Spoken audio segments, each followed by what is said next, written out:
Okay, from this point, we're going to derive what's called the Bernoulli equation. And so the Bernoulli equation is a very simplified equation subject to several further assumptions that I'm going to get into here in a second. Um, that's nevertheless very useful.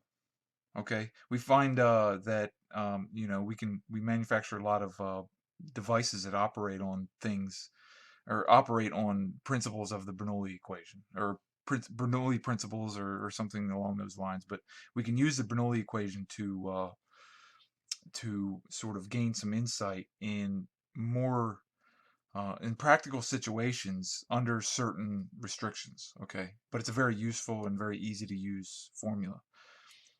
Okay, um, so we begin with the energy equation that we just went over.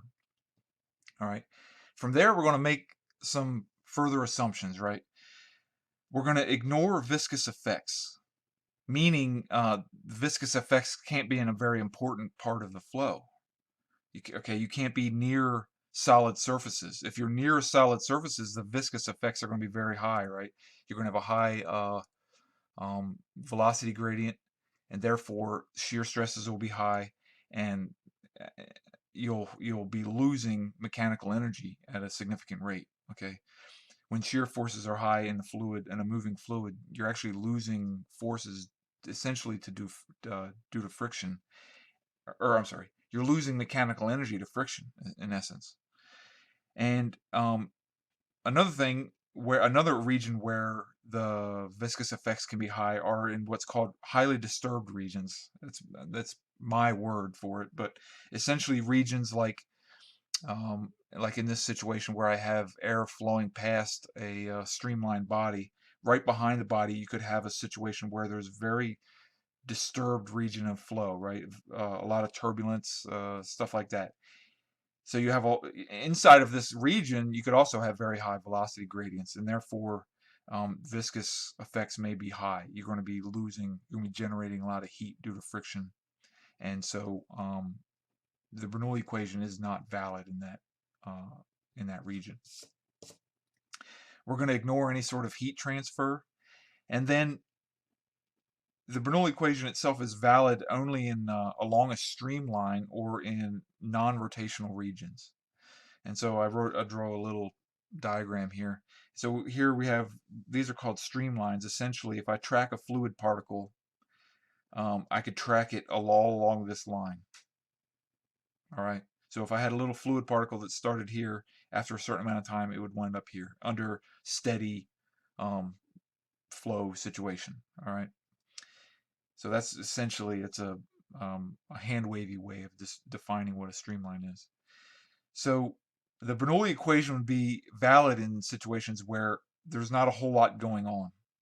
Okay, so I could relate just like the energy equation. I'm going to relate the variables at one point in the flow field to another point in the flow field. So I can relate points C and D with negligible error using the Bernoulli equation. I can relate the variables at C and at D. Um, Mainly because there's not a whole lot going on between C and D. It's essentially, this is what's called a non-rotational region. Down here, where there's going to be significant viscous effects, you're going to have flow where you're going to have high velocity gradients, and therefore the flow is what they call rotational. Meaning, so if you have a fast velocity in close proximity to a slow velocity, what the fluid in in the immediate area would acquire a rotation. So non-rotational means that everything's essentially going smoothly, everything's essentially going at roughly the same speed, and proceeding like that. I can also relate it between points A and B. Although they're not in a non-rotational region, they do reside on the same streamline. Okay, and they're far enough away from the uh, the wall where viscous effects won't be very important. And then also H and I. So this is another non-rotational region, far enough away from everything where essentially everything between H and I is proceeding at roughly the same rate. There's not a whole lot of interesting phenomenon going on here. But then the Bernoulli equation is going to be invalid for situations where I'm very close to the wall, like for E and F in here. And then if I have a highly disturbed region right behind this, where I have a lot of eddies that are coming off of my little airfoil here, or body embedded in the flue.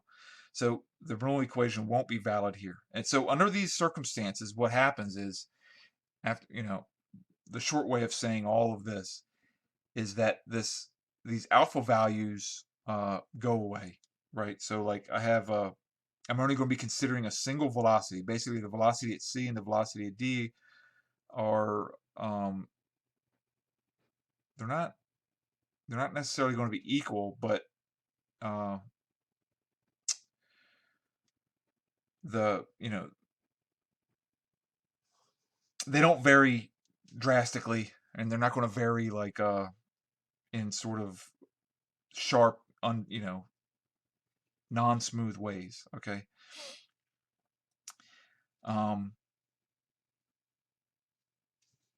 all right. So these alpha terms can be neglected. Also, there's not going to be any work interaction, and because of the law, because of the absence of viscous effects, there's not going to be mechanical energy lost. So essentially, this quantity, this sum of quantities with alpha equal to 1, um, gives you a constant that's valid everywhere, that you can, under these assumptions, assume is valid everywhere in the flow. So the Bernoulli equation, under those assumptions,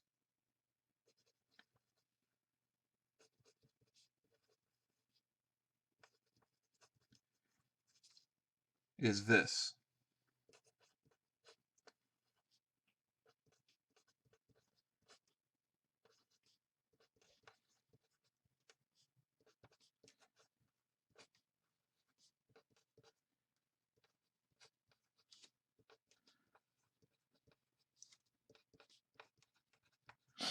So in regions where it's valid, I now have a way of relating the pressure, the elevation, and the velocity. Okay.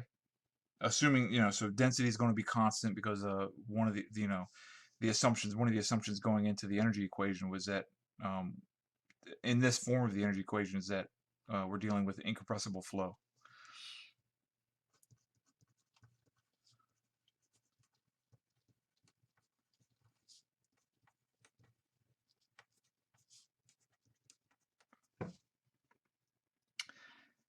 Okay.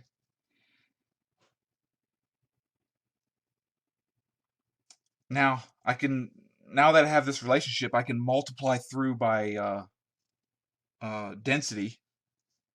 So I can express it in this form, in which each term is basically a energy per unit mass. So each one of these terms gives you energy per unit mass, right? I could also express it purely in terms of energy, or I'm sorry, pressure.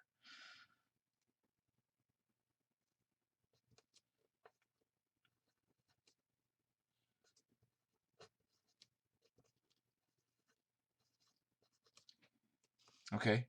So this is in terms of pressures, you know.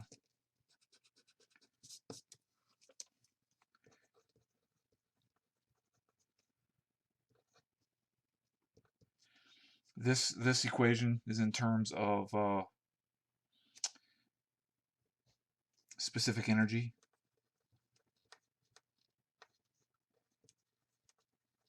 So these terms have units of joules per kilogram. This would have energy of, say, Pascal, or I'm sorry, units of pascals. And when I express it in terms of pressure, these these quantities here gain, they have names. All right, so this is called the dynamic pressure.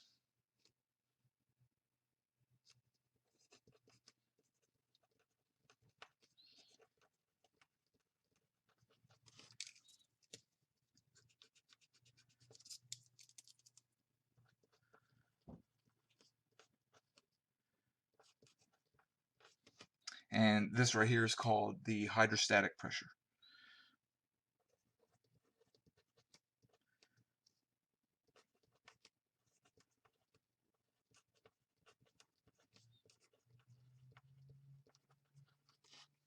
Okay. Um, this ought to look familiar, right? We were dealing with this when we were dealing with statics.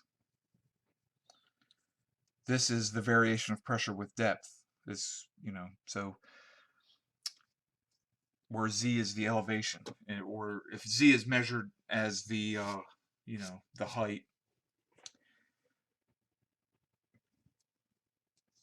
We can also express this as in terms of uh, in units of meters, or I'm sorry, in units of length.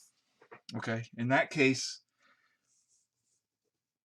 these are called heads. Is what's called heads. So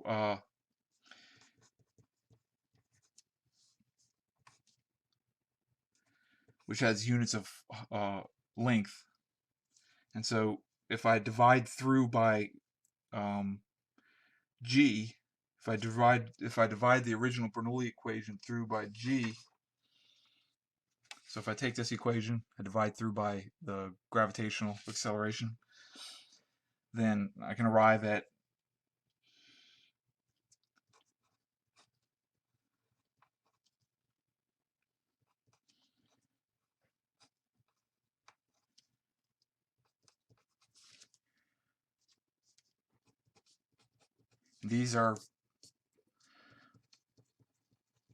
these are called head.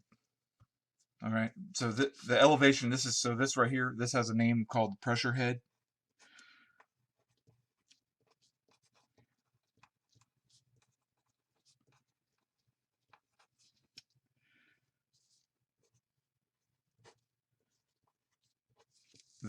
The combination of velocity squared divided by 2g, this is called the velocity head. And then z, that's just called the elevation head.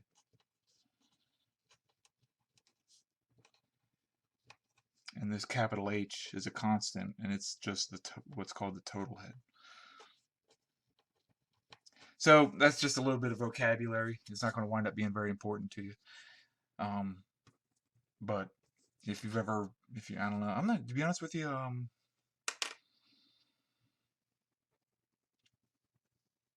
actually, I'm not sure where this terminology is used very frequently, but I would think very often in say civil type situations where you're dealing with drinking water, or you're moving drinking water from one place to another or something along those lines, pumping large amounts of fluids. But I'm not exactly sure who uses this terminology, but it does exist.